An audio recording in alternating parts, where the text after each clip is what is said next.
다리민의 식구들이 윤미옥 서장에게 모두 잡혀가고 말았습니다.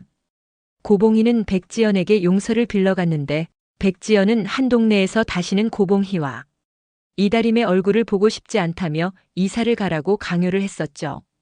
고봉희는 자기 때문에 다리미와 강주가 헤어져야 한다는 것이 마음이 아팠습니다. 하지만 백지연의 화를 돋구지 않으려면 다리미도 서강주를 다시는 만나서는 안 되는 일이었습니다. 고봉희는 집으로 와 이만득과 안길래에게 이사를 가야 한다 말했죠.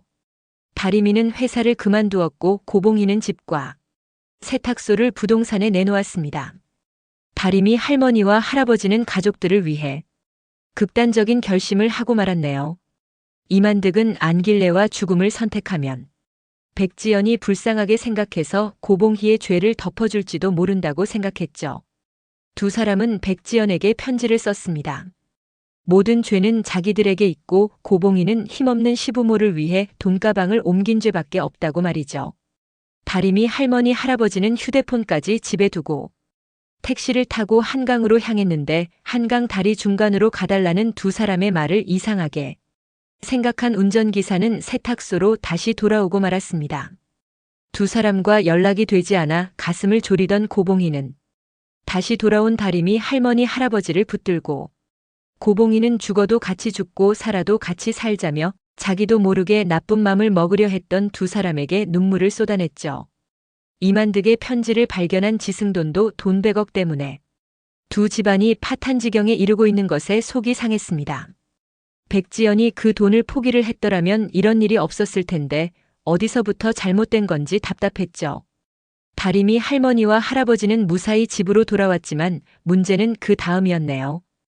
윤미옥 경찰서장은 청렴 세탁소 식구들이 모두 범죄에 연루되어 있다는 증거를 확보하고 말았습니다.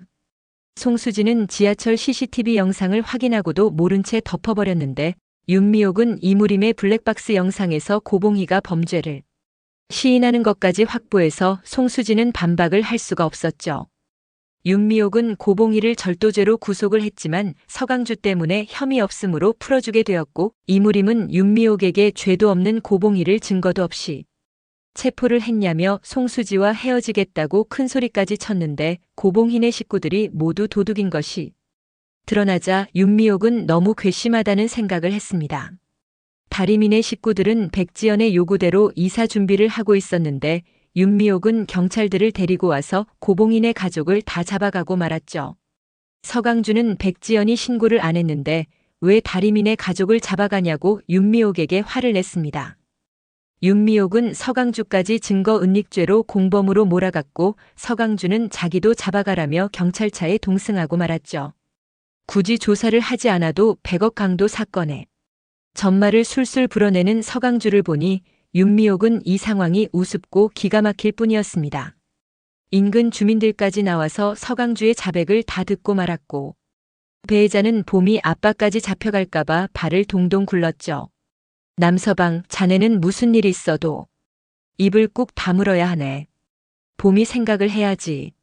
자네한테 빨간 줄 생기면 봄이 인생에도 빨간 줄 긋는 거야. 배혜자는 백지연에게 전화를 걸었죠. 자기 큰일 난 거 모르지? 강주가 잡혀갔어. 경찰들이 몰려와서 세탁소 식구들을 죄다 가봐가는데 강주가 자기도 죄가 있다고 다 불어버렸지 뭐야. 근데 자기도 이거 다 알고 있는 일이면 자기도 잡혀가는 거 아냐? 배혜자의 말을 들은 백지연은 아직 돈을 못 찾아서 신고도 안 했는데 자기 허락도 없이 왜 수사를 계속하는 건지 화가 났고 서강주까지 잡혀갔다고 하니 머리가 돌아버릴 지경이었죠. 백지연은 곧장 경찰서로 찾아갔습니다. 경찰서에 도착하니 서강주는 조사를 받고 있었습니다. 강주야, 네가 여기서 왜 이러고 있어? 넌 아무 잘못한 거 없잖아. 경찰서에서는 백지연이 세탁소 식구들과 합의를 하러 온 줄 알고 있었죠. 내가 합의를 왜 해줘야 합니까? 나는 내 아들 강주 데리러 왔어요. 강주는 아무 잘못이 없다니까요. 백지연을 소리를 지르며 강주를 풀어달라고 했습니다. 윤미옥은 백지연을 보면서 고함을 질렀죠. 백지연 씨, 여기가 당신 네 집 안방입니까? 당신 아들 서강주 씨가 직접 의학산에 돈을 파묻었다고 자백을 했습니다. 잃어버린 엄마 돈을 엄마에게 갖다 주지 않고 산에 도로 묻으러 가다니. 아드님이 세탁소 집안 사람들을 끔찍히도 생각하는 모양이더군요. 범인을 알면서도 숨긴 죄가 얼마나 큰지 모르십니까?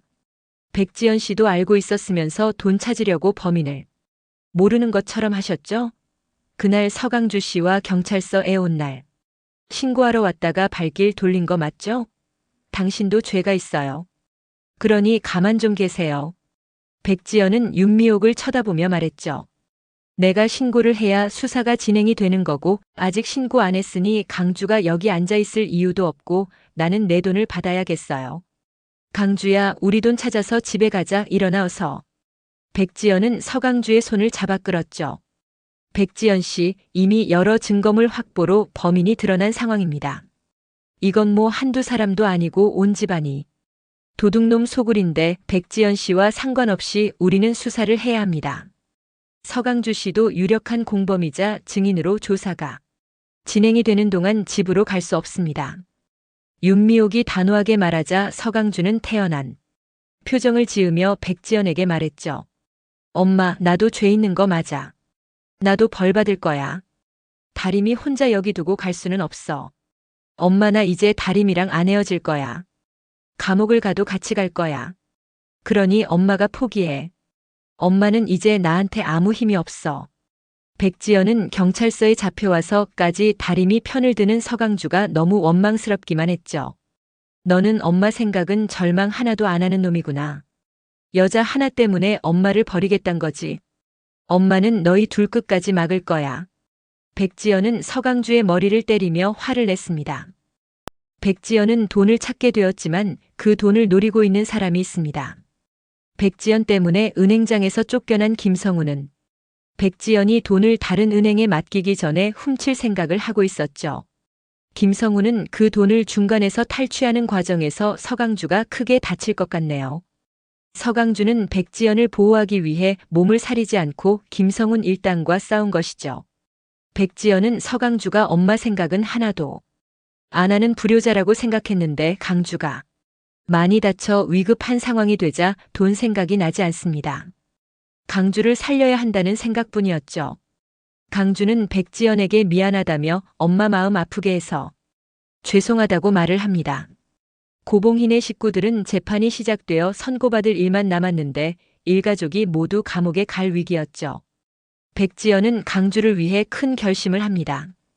강주를 위해 다림이네 식구들을 꺼내주기로 한 것이죠.